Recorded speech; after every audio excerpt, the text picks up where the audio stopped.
好，如果你有在 follow 我的话，就会知道我今年年初的时候入坑了微型投影机啊。那因为那时候我也不确定我自己喜不喜欢这类型的产品，再加上售价上的考量，所以我就先选择比较便宜的 BenQ GV11。那说实话，根据我的使用习惯上来讲，这6个月以来我都觉得还算是堪用。那有兴趣的可以去看一下这部影片。那不过人基本上就是一个很贪心的生物，会一直渴望有更好的产品。那结果我最后还是入手我当初觉得很贵的微型投影机，也就是这一台 Samsung 的 The Freestyle。那先爆雷一下，虽然说这台价格不低，不过这2个礼拜我用起来真的觉得非常的值得。那总之今天的影片我就想聊一下我这6个月以来我使用微型投影机之后提不出来8个你在购买微型投影机时需要注意的事项，那给你一些购买建议，让你在购买的时候比较不会踩雷。那我会顺便聊一下我这2个礼拜使用这台 Samsung 的 Freestyle 的使用心得。那我们就开始吧。那首先第一个我觉得你要注意到就是你购买机型是否有支援自动对焦和自动梯形校正这2个功能，因为有没有具备这2个功能将会大大的影响你使用体验和投影出来的效果。假设你买机型并没有具备自动对焦的话，你每一次更换一个地点摆放，或者不小心这样碰到机型的时候，你都需要重新自己手动的对焦，真的超级麻烦。那更不用说这些机型，有时候你开关机过后，你上次对焦到的焦段会莫名的飘掉，就非常的恼人。而我使用了 Freestyle 的第一印象就是这个对焦和自动梯形校正真的是超强的。真的是瞬间就校正好，不论你怎么投影或怎么移动它，都可以很快速的校正好，并且做好梯形校正。我自己觉得升级感超大。那再加上我自己是把机器放在床头柜往天花板投影，那有时候我在拿床头柜的东西的时候，就会很不小心碰到投影机，导致对焦又要重新再对焦。但现在有了这台之后，就完全不怕，即使撞到，在下次开机的时候，它也会自动做好对焦和梯形校正。我觉得真的超爽。不过这个对焦精准有一个前提，就是你这个镜头部分啊，不能有太多的灰尘去阻挡到它。有时候我用完的时候，我会忘记盖上这个镜头盖，就是镜头盖，导致它灰尘太多。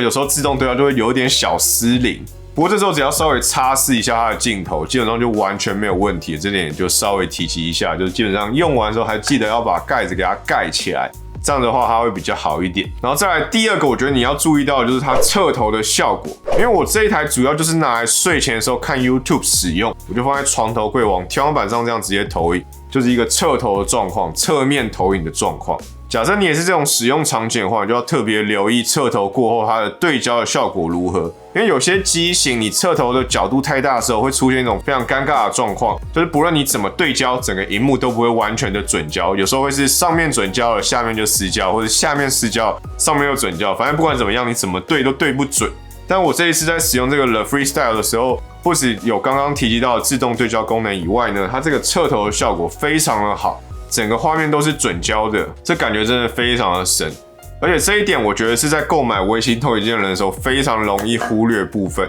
再加上这一台它具备了这个180度的旋转，就是你可以随便转到你想要的位置去做投影，我觉得真的是在侧投的时候非常的方便啊，你想要投哪里就投哪，指哪投哪，非常的爽。然后第3个要留意的点就是它的系统和它的使用体验的部分。那第1个要注意的点就是这台机器它的开机的速度如何。因为有些机器它不知道是要预热啊，还是它的硬体比较不足的关系，它在开机的时候会需要一点时间。但这款 The Freestyle 基本上开机速度超快，在你按下开机键之后呢，它会有提示音告诉你说它已经准备要开机了。那相较于其他开机比较慢的机型来讲，这真的超级贴心。要不然有些机器它如果开机的很慢，那也没有提示音，按下去之后你也不知道你遥控器到底有没有按到，就有点不爽这样子。然后再来就是这款 The Freestyle 搭载的是跟三星电视同系统的 Tizen。那使用起来真的超级滑顺，但这还不是最重要，最重要是这一款是少数有支援 Netflix 正版授权的微型投影机，它是可以直接打开 Netflix 的 App， 而且是正版，就不用再用一些很别扭的方式去打开 Netflix， 这真的非常的爽。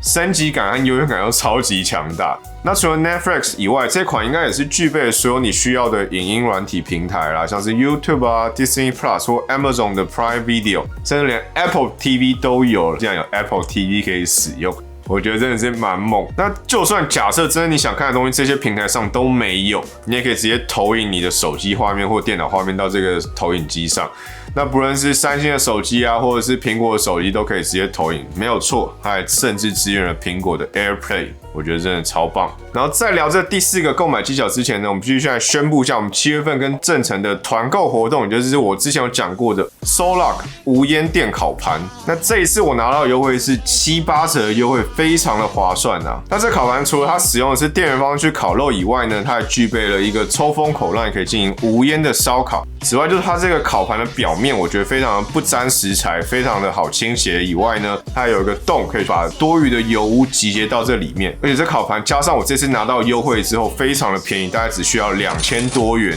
相对原价将近4000元来讲是非常划算的折扣。那清洁的部分，我知道你非常担心，因为有时候这种东西就很怕不好清洁。那这款烤盘只需要清洁2个地方，底下的接水盒，然后再加上它上面的烤盘就好，而且非常的好清洁。那基本上这个优惠呢，目前只有到7月底，所以要买要快，要不然错过之后呢，就没有这优惠啦。好，然后再来我们就来聊一下第4个购买技巧，就是需要注意到它的投影效果如何。那这边有3个数据要特别留意，第一个是亮度，那第二个是解析度，那第3个就是投影尺寸。那首先亮度的部分给大家一个概念，就是这种微型投影机啊，基本上是只能在昏暗或者是全暗情况下使用，它是没有办法取代你家的电视的。基本上就在晚上昏暗的客厅看个电影啊，或者在睡前的时候看看 YouTube， 这个效果是非常的好的。那这款 The Freestyle 的最大亮度是550流明。那我知道这数据非常不白话文，那换成白话文的话，我就是觉得只要是稍微昏暗一点的情况，像是室内灯光不要全开啊，基本上这款微型投影机出来的画面都还是可以接受。那当然，如果是全暗的情况下，它的表现一定是最好的。但你就不要期望它是在大白天的情况或者室内灯光全开的情况下去做使用。然后再来你要留意就是解析度的部分。我自己觉得投影机在 1080p 这个解析度是非常够用。那除非你真的非常有钱，要不然我觉得采购建议就是找 1080p 就非常不错了。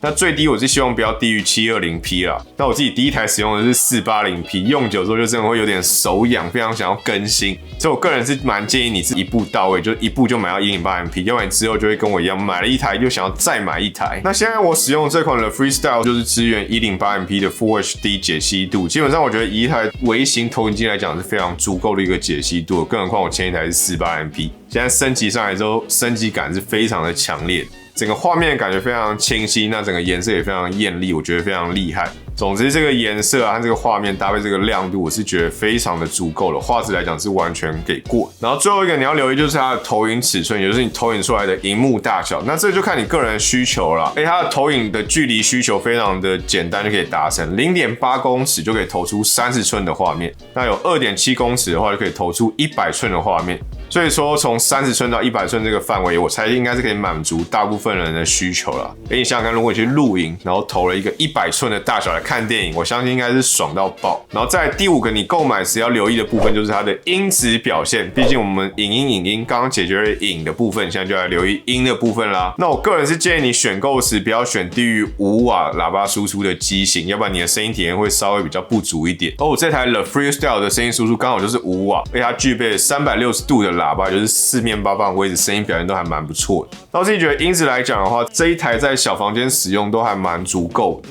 那不过如果是空间大一点的地方，它就会比较不够力。但是不过也没关系，如果你觉得不够力的话，它也是可以连接蓝牙喇叭来做使用，所以我觉得是一个非常可扩充性很强的状况，也不用太担心。然后再来第6个你购买时要注意的地方就是便携性，因为如果你是很喜欢露营的人啊，或者你预计要带这一台微型投影机到处移动的话，个人建议你一定要留意的地方是它是否内建电池，然后它整体的重量和它携带的方便程度。首先，这一款 The Freestyle 它是没有具备电池的，但是三星有提供一个专属的行动电源给这个产品，所以你可以选择你是要插电使用，或者是搭配这个专属的行动电源给这个投影机来做使用。那这颗行动电源大概可以使用3个小时左右的投影机，所以基本上看一部电影是绝对没有问题的。这个续航力是比苹果的 Vision Pro 续航还好的。然后再来第2个你要留意就是重量的部分，因为这个重量会影响到你之后是否会常常携带出门，你的出门意愿就是取决于这个重量。那太重的产品，只要带出去一次之后，你下次就绝对不会再带。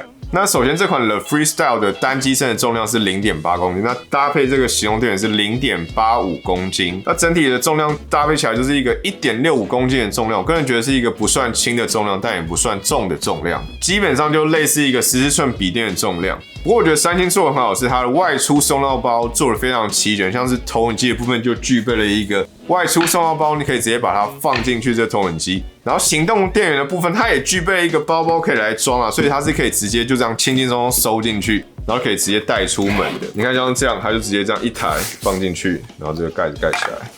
这样盖起来，它就收好了，非常简单就可以带出去。而且更不用说，它这次的收纳包是跟宝可梦联名，像是我拿到的主机就是以一个皮卡丘为主题，这个行动电源的话是一个小火龙为主题。这带出去露营，你隔壁帐篷人看到应该会觉得非常的羡慕，而且非常的吸睛。然后再来第7个你一定要留意的部分就是它的外观的部分啦，毕竟外观还是一个产品非常重要的一环。它这整体的外观，我觉得设计非常像聚光灯的感觉，就是很像那种很帅的聚光灯，然后加上这个白色和小巧的机身，设计感我觉得非常不错，就是简简单单，不论是放在哪个位置啊，在家中的某一处都不会非常的突兀。那如果你带出去露营的话，也是非常的方便。那加上再搭配这个收纳包，我相信一定是非常的吸睛的啦，而且非常的好看。然后最后一个第8个你要留意的部分就是软体的内部资源性啦。那我这边想讲就是你常用的功能，你要确定这款投影机的 App 有没有支援，像是 YouTube 的速度调整，有些机型有些投影机上就没有支援，但这款就有支援，你可以做到快转啊或放慢的部分。那遇到那些比较慢的影片，你自己想看的时候呢，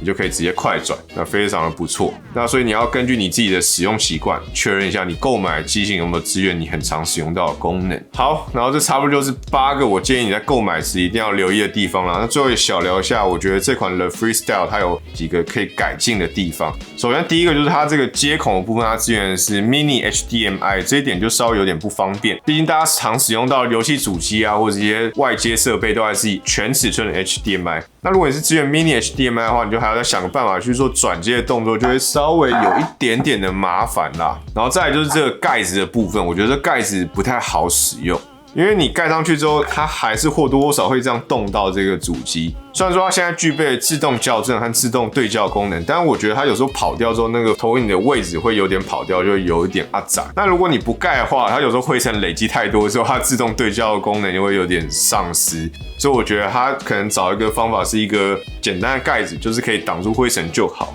然后最后一个我想聊的就是它的风扇的声音啦，因为我是放在床头柜，所以距离我非常的近。有时候我觉得它风扇稍微大声了一点点，就会希望它可以再更小声一点。不过这基本上这3点都是一个非常小细节的部分啊，有点鸡蛋里挑骨头。但是我想说，我都使用了2个礼拜，这是我觉得稍微可以改进的部分，也稍微提及一下。好啦，那差不多就是我6个月的微型投影机的使用心得和购买建议啦，以及这个三星的 Freestyle 的2周使用心得。说真的，我那时候刚听到这一款要价28900元的时候，是真的有点吓到。不过我使用一阵子之后，体验了一阵子之后呢，我自己是真的非常满意。毕竟以这个大小体积啊，搭配这个 108MP 的解析度和三星的系统，外加又有 Netflix 的正版授权，我相信应该是没有几台可以做得到这种状况啦。也就是因为这样，所以他才敢开这个价格。不过其实现在也没有28900这么贵啦，毕竟也上市了一段时间。我自己在网络上随便看是有看到24000左右、23000左右这个价格，所以稍微有点降价了。总之，我觉得这个价格呢是非常可以接受的，我也很开心呢。我后来是选择这款。那最后也想问问看你们有没有使用过微型投影机的？那你们最在意是价格、解析度还是系统呢？底下留言跟我分享吧。那最后也再次宣传一下，我7月份跟正成的团购活动是这个无烟烧烤盘，非常的好用，而且只要2000多元，非常便宜。如果有需要的话，就去置顶留言看一下吧。那我们就下一部影片再见，悄悄，拜拜。